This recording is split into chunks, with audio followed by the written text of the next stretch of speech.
All right, so we're gonna bring a segment called Real or Mirage. I'm gonna list some things around the league, and I want the guys to tell me whether this is real or is it relatively fake, and it won't be sustainable once they come playoff Where time. you get Mirage from, boy? Open up that vocabulary. It's just I always got a deep vocabulary. That the Thor. You know, he's a Transformers fan.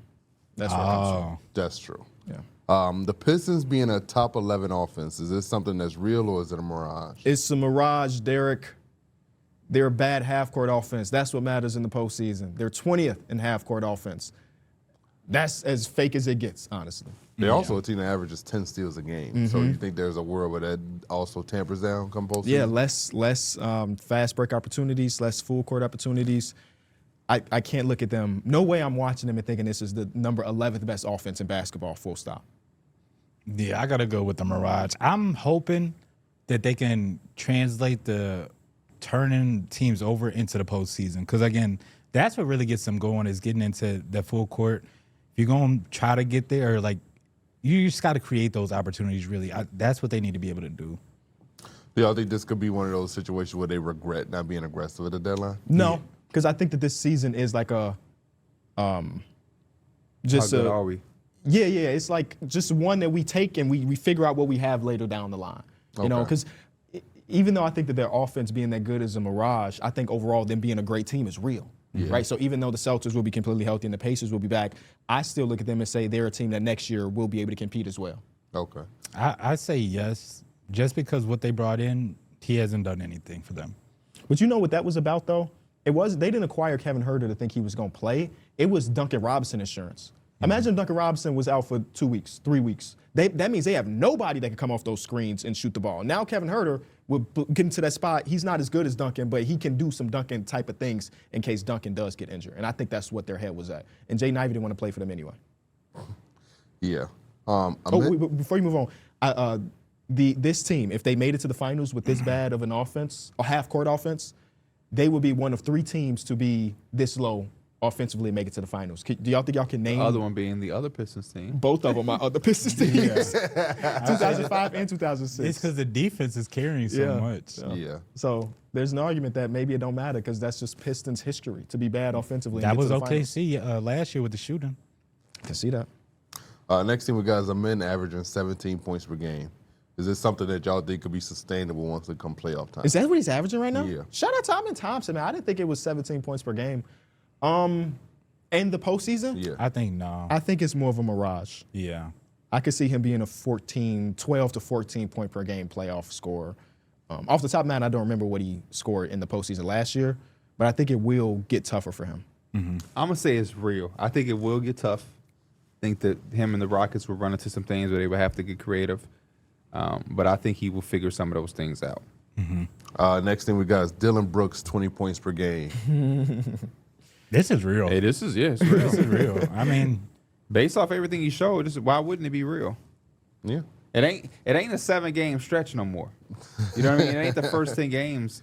This has been over a course of a season. So for that, I have to say that it's real. Whenever you do something for a full length season, it's real. Now, is he going to do this for the next 5 years? Time will tell. I think that's what I was thinking. That's what I was thinking, Mirage.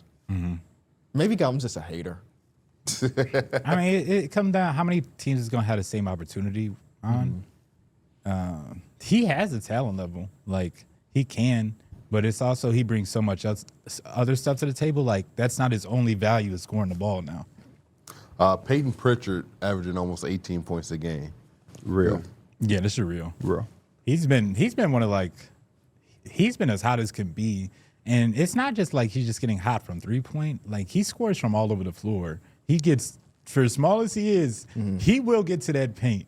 He will kind of like bump you. I've seen him take, obviously, like, just not even bigger guys, but bigs to the cup and just like give him a shoulder. Like, he plays a lot bigger than what he is. I think that's real. Yeah, I think it's real too, because when he was coming off the bench and stuff, he was like his per 36 when he got like real minutes was elite, and now he's getting real minutes. So I think this is just, I think he's just a guy that can score, man. It's just all 3 levels, and yeah, real. Is he like their biggest X factor once they come postseason? That's what I'm about to say. When I did my X Factor episode last week for Teed Up, he was my X Factor for the Celtics. And things have changed now because, again, this is like almost a week ago.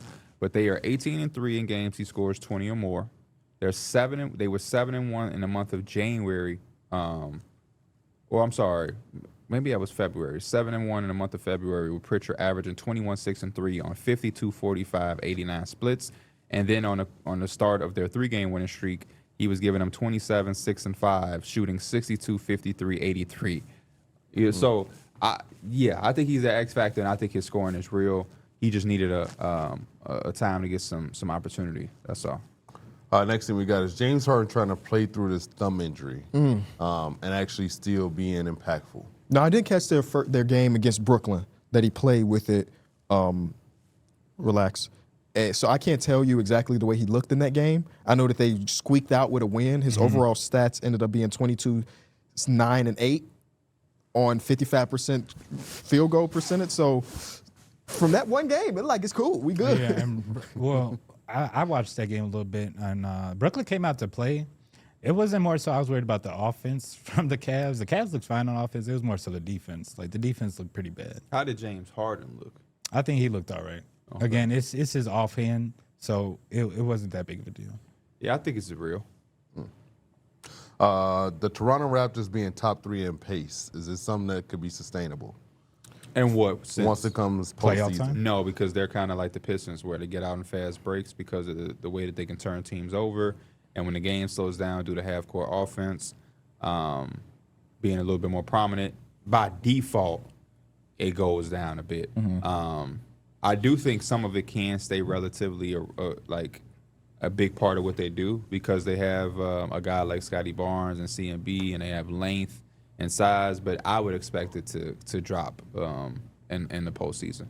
And they'll be playing a better team. They'll be playing better teams more consistently, right? So where are they now? 6? They're 3rd. In the standings, they're 6. If that's what you're asking. Not last night when I thought you they're 5. They're 5. They're 5. Oh, I thought you were in pace. My fault. No, they're 3rd. So they would play who? Right now, they would play Cleveland in the first round for a Right, first matchup. they're just not about to just be turning them over. You know what I mean? They will in a game or two, but like for a full series, I don't see them causing havoc at the level that they are now. Because when the playoffs come, you're playing against a team in 7 games that is really good, versus those numbers are against the Wizards, the bad teams, and a mixture of the good teams. Now it's just straight good teams. So I think it'll drop off some. They're one of the toughest teams to predict in the postseason, because we know they don't have the ceiling to be a championship team or anything. But like in the series versus Cleveland, my gut reaction is like Cleveland 5, Cleveland 6. But maybe that's just hella disrespectful to what the Cavs have done all season long. I have no idea. Raptors. I have no idea what to like truly expect from them. That's what makes them so fun and intriguing. I think they've had a really successful season, and hopefully them and their fan base has enjoyed it and isn't putting the success on a series, because they could lose in 5, but they could also lose in 7. They could, win a game on the road in one of the first 2 games. I wonder if this is where you really see Brandon Ingram shine in like the half-court sets and everything like that. He's had the year where he did go against Dort and he kind of got canceled out, but I think he's also had the time where he was going against the Suns. I think was it the Suns where he was like he played amazing. He's good. The Dort one, we gonna give him an asterisk because he had just fresh off an injury. It's OKC. It's OKC, man. So. Fresh off an injury is the main thing. I don't even remember if he played a single regular season game. He just jumped into the playoffs. Against OKC. Against OKC. So we'll give him a little leeway. Let's say the other version of him is better. For being ready. Yeah, hell yeah. There's a scared out there, man. Actually, yeah. Because imagine you just come back from injury and Dort is on you. Dort is about to play as physical as possible. What version of Emmanuel Quickly or RJ Barrett are we getting? Yeah, that's definitely the biggest. Well, RJ Barrett can help them with that transition or like that pace up for sure. Just as another guy that likes to run and also can get it off the What about the half court? Because that's where it's going to really matter. Well, I trust him better than some of the other shooters they got, honestly. So it's going to come down to, I think they're going to be like they're going to be a rotational team where it's really for the role players who's hot and who's not, who's working, who's like not having a good game. Because they do have options. And also, again, they're going to be one of the teams that really has to figure out, are we going to go small or are we going to go big sometimes? Scotty Barnes' second playoff series ever. He was a rookie when they last made it. So against who? The Philadelphia 76. Against Philadelphia 76. James Harden and Embiid. Wow. Hit subscribe for more news, highlights, and analysis from the NBA on NBC.